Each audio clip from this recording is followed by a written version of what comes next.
आज विधानसभा सत्र का पहला दिन है और बहुत खुशी का पल है कि हिमाचल प्रदेश की 70 लाख जनता ने अपने अलग अलग प्रतिनिधियों को विधानसभा के अंदर वापस भेजा है और आज महज जो है वो उनकी शपथ के लिए आज का दिन निर्धारित किया गया था।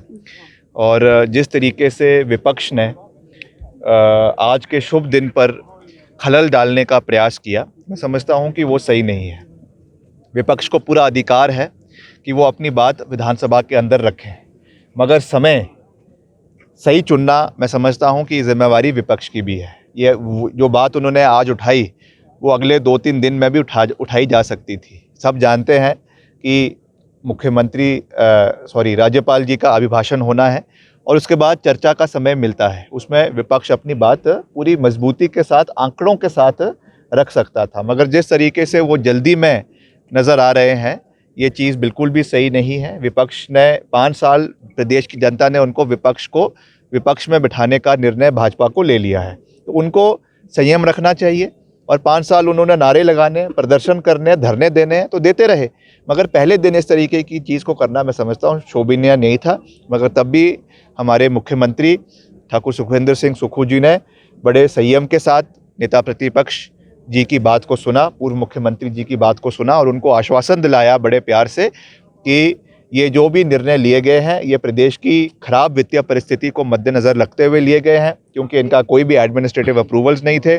इसमें कम से कम 5,000 करोड़ रुपए का आर्थिक बोझ प्रदेश सरकार के ऊपर पड़ रहा था और आज वैसे भी हमारे सरकार जो है वो प्रदेश जो है वो करीबन 65,000 से 70,000 करोड़ के ऋण में डूबा हुआ है। इसलिए इस तरीके के निर्णय लेना केवल चुनावों के समय में जो लिए गए थे पिछले 6 महीने में कि उसका राजनीतिक लाभ हो, ये सही नहीं था, इसलिए उनको रोल बैक किया गया है। मगर तब भी मुख्यमंत्री जी ने ये आश्वासन दिया है कि अगर इसमें से कोई भी ऐसा संस्थान लगता है जो प्रदेश के या क्षेत्र के या किसी विधानसभा क्षेत्र के हित में है, तो उसको फिर से खोलने के लिए मुख्यमंत्री जी ने विधानसभा के सत्र में भी ये बात कही है, जिसका हम स्वागत करते हैं। क्या कहना सर आपका? जो नेता प्रतिपक्ष है वो ये कहते हैं कि जो कैबिनेट में लिए गए फैसले वो कैबिनेट ही निरस्त करती है, लेकिन अभी तक जो करंट गवर्नमेंट है उनका तो एक्सटेंशन अभी हुआ ही नहीं है। नहीं, कैबिनेट तो बन चुकी है ना। कैबिनेट मुख्यमंत्री और उप मुख्यमंत्री की कैबिनेट बन चुकी है। अब तो कैबिनेट की एक्सपेंशन होनी है। तो अगर आप उसको बिल्कुल टेक्निकल टर्म में देखें तो मुख्यमंत्री और उप मुख्यमंत्री जो है वो एम्पावर्ड है किसी भी डिसीजन को लेने के लिए और उसमें कैबिनेट की मोहर भी लग जाती है। इसलिए ये बात तर्कसंगत नहीं है विपक्ष की, मगर उनको विरोध करना है, विरोध करने के लिए विरोध करना है, इसलिए इस तरीके की बातें कर रहे हैं। पर जैसा मैंने कहा, आज का दिन उसके लिए शुभ नहीं था। अगले 2-3 दिन से वो करते रहे, हमको उसमें कोई भी आपत्ति नहीं होनी चाहिए। हमने भी 5 साल डटकर विरोध किया है, तो वो भी विरोध करे, पर हमने सकारात्मक राजनीति करी। जब सरकार ने कोई अच्छा कार्य किया, हमने उसका समर्थन भी पिछले 5 साल में किया। तो मेरा विपक्ष के साथियों से भी ये निवेदन रहेगा कि अगर अच्छा कार्य कोई हमारी सरकार करती है, जो स्वाभाविक है करेगी ठाकुर सुखविंदर सिंह जी के नेतृत्व में, तो उसका वो समर्थन भी करे। ये भी मेरा निवेदन जो है वो विपक्ष के साथियों से रहेगा। विक्रम जी, नेता प्रतिपक्ष का ये भी कहना है कि पिछले कल जो है यहाँ पर तपोवन में जो आभार समारोह किया गया था उसमें जो है एसपी की मृत्यु हो जाती है, लेकिन उसके बावजूद भी जो है कार्यक्रम आपका चलता रहता है, उसे जो है बंद कर देना चाहिए था उसी समय पर, लेकिन नहीं। देखिए, जब उसकी जानकारी मिली उस समय तो उनकी जो दुखद निधन हुआ उसके बारे में मौके पे तो हमको जानकारी नहीं मिली।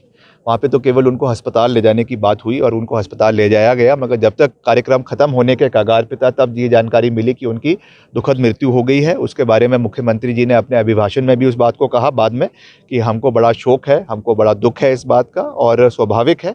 और मुख्यमंत्री जी जो है अस्पताल भी गए, वहाँ पे जो पार्थिव शरीर है उनके आखिरी दर्शन करने के लिए और उनके परिवार को धासा देने के लिए भी वहाँ पे उपस्थित रहे और हर सहायता सरकार की ओर से मुहैया करवाने की बात भी कही गई है। तो इस चीज़ पर मैं समझता हूँ कि पूर्व मुख्यमंत्री जी को राजनीति नहीं करनी चाहिए। ये एक बहुत ही दुख का विषय है और इसे उसी संदर्भ से देखने की आवश्यकता है।